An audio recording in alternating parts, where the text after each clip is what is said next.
أوصيكم إخواني بالصلاة في أوقاتها، بالدعاء في جوف الليل، ركعات وأنت في الخلوة، وأنت في جوف الليل، وأنت في الظلمة،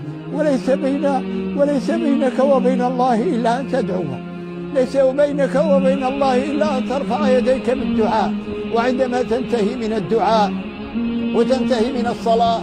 ضع خديك على وسادتك وقل كما كان يقول أحد الصالحين: لبست ثوب الرجا والناس قد رقدوا، وبت أشكو إلى مولاي ما أجد،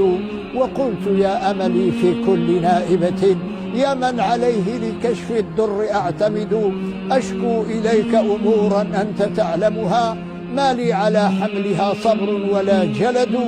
لقد مددت يدي بالذل مفتقرا إليك يا خير من مدت إليه يد، لقد مددت يدي بالذل مفتقرا إليك يا خير من مدت إليه يد.